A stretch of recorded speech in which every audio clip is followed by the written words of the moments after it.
behind the defense. 39 yards for a touchdown, a stunner right before halftime. Then, after an Aaron Jones fumble right after halftime, Brady, great touchdown, 28-10 Tampa Bay. So the Packers are in a hole, but Aaron Rodgers brought a shovel, and he's digging his way out. Here he is, looking for the big tight end. Tunyon, touchdown, 28-17. But wait, there's more. 26 seconds left in the third quarter. Third and goal. Rodgers, this is unstoppable to Devontae Adams on the slant. Packers go for two. They don't get it. Remember that. So it's 28-23. 2 minutes and change to play. Packers down 8. Here's the big third and goal.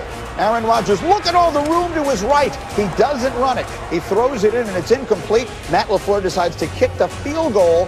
So it's 31-26. Tom Brady comes out looking to ice the game, and that's exactly what it does. Here's the huge call you will never forget. Tyler Johnson, the jersey grab. Impossible to say it wasn't a good call. As you see, that one is going to get called every single time. It's Kevin King, who also gave up the touchdown at the end of the first half. Bucks get a key first down, and then when they get this one from Chris Godwin, it is all over. And Tom Brady is on his way to his 10th career Super Bowl. Rodgers' MVP season ends in enormous disappointment. To the Bucks, they go home to play the big one in 2 weeks. Now home Super Bowl for the first time in NFL history, I think puts a lot of cool things in perspective. Anytime you're the first time doing something, it's usually a pretty good thing.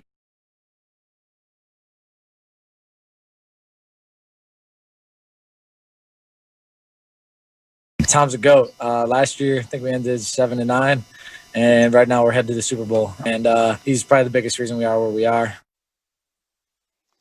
And as we start breaking this thing down, look who has gotten up with us this morning. The one, the only, the legend, Pat McAfee, is with us for this hour. And Patrick, it is great to see you as always. And we'll talk about Aaron Rodgers, your closest personal friend, in just a moment. But let's start with Brady.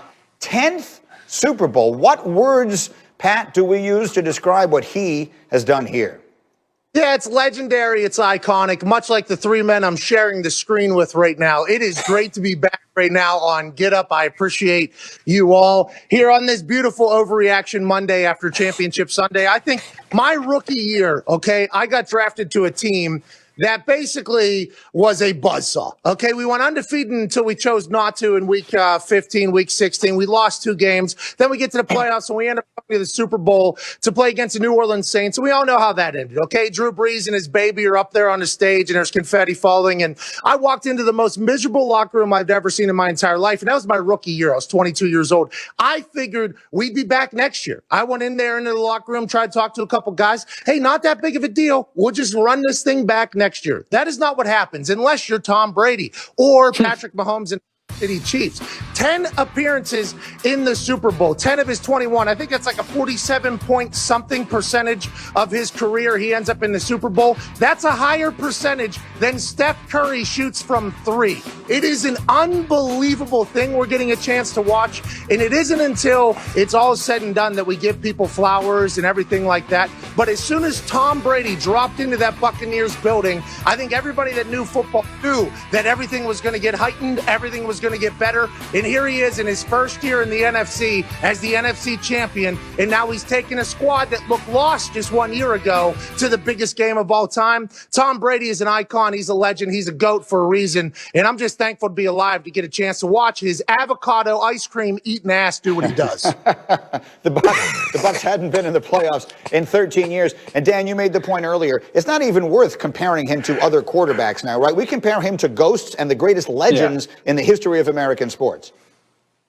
Yeah, absolutely. He has transcended, hey, is Tom Brady the greatest quarterback or greatest football player ever? If for anybody that did not have that thought process, it's over. It's done. It's written in stone. He's now into, and don't forget, Jordan won 6, but they were all in Chicago, right? Like, Tom Brady's got the chance to now leave teams, leave the greatest coach ever, leave the conference that he plays in, and to go win another one. That's why he is in the Michael Jordan, Wayne Gretzky, Babe Ruth conversation.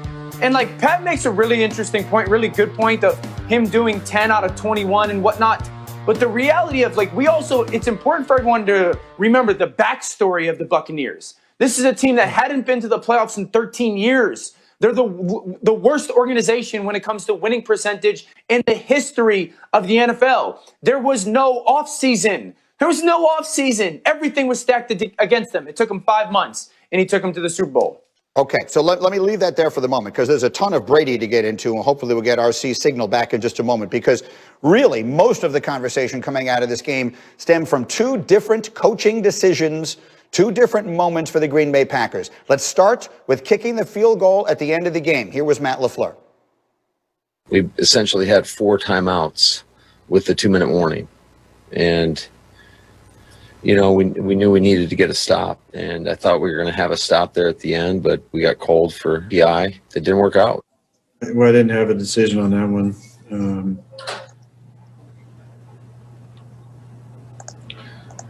Yeah, that wasn't my decision. But I understand the thinking above 2 minutes with all of our timeouts. But, yeah, that wasn't my decision. Boy, the disappointment and the frustration palpable. Ryan Clark, what is your reaction to the decision to kick the field goal? I'd have to imagine this is how Will Smith felt when Carlton stole the ball from him and threw it over the goal and from Bel Air Prep when he was supposed to be taking the last shot. When you're Aaron Rodgers and you've brought your team to this point, you've had an MVP season, you're 9 yards away from getting into the end zone, you have a 4th down, you think that you can make it. You feel like you have earned that opportunity to get that chance. And Matt LaFleur stole that from him. And that's what happened. He stole it from him. The same way that Achilles wouldn't let The Rock steal his joy or steal his moment when he was about to kill Hector. That's what Matt LaFleur did to Aaron Rodgers. And when you get to that point, you got to have the same thing that Adam Schefter said that Aaron Rodgers is going to have when he forced his way out of here. The same things that Bruce Arians had when he went for it on 4th and 3, when he threw a bomb to Scotty Miller with 6 seconds. You have to know it is winning time. And Matt LaFleur didn't show he had the gumption. He didn't show that he had the guts. And that's why he's home watching now. And so the story of the game is that, again, they kicked the field goal and Aaron Rodgers never got back on the field. Pat McAfee, what'd you think of the decision? Yeah, it was obvious. I'm the biggest field goal guy on earth. All right, let's get some points on the board, especially when it's over Fox. Crosby, let's go ahead and do that. But that late in the game, if you kick a field goal, you're still going to need a touchdown. And listen, LaFleur's offense in the second year here, alongside Aaron Rodgers and the boys, has obviously flourished. I mean, 40-some touchdowns, less than 6 picks on the season, an MVP-like career. So he's obviously done some good things on the offensive side of the ball. But whenever you talk about making in-game adjustments or game decisions, one of them, going for it here on 4th down, whenever you're down 8 with 2 minutes left and you have the guy on your team in Aaron Rodgers. Now, granted, he's already thrown for 3 touchdowns. He only has 1 interception that was a suspect call that could have been made and everything like that. A lot of people talking about him running. He had been pressured 22 times, sacked. I think he saw the corner and also saw the guy behind you. But how about just leaving Billy Turner on an island all night with Pierre Paul? I mean, there was a lot of things that we could have kind of talked about in the moment, although the 4th down call going for the field goal is the one that we're going to eventually land on. Of how asinine it was, but you're talking about 3 times out of 115 different situations that are like that. Down 4-8 with about 2 minutes left. Whenever you have 4th down inside the 10, only 3 people have ever not gone for it. The fact that he chose not to, I think he kind of spits in Aaron Rodgers' face. Now, I don't think LaFleur meant to, but with the way the whole thing turned out, hindsight's 50-50. Cam Newton said that. We're obviously going to judge it.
looking back.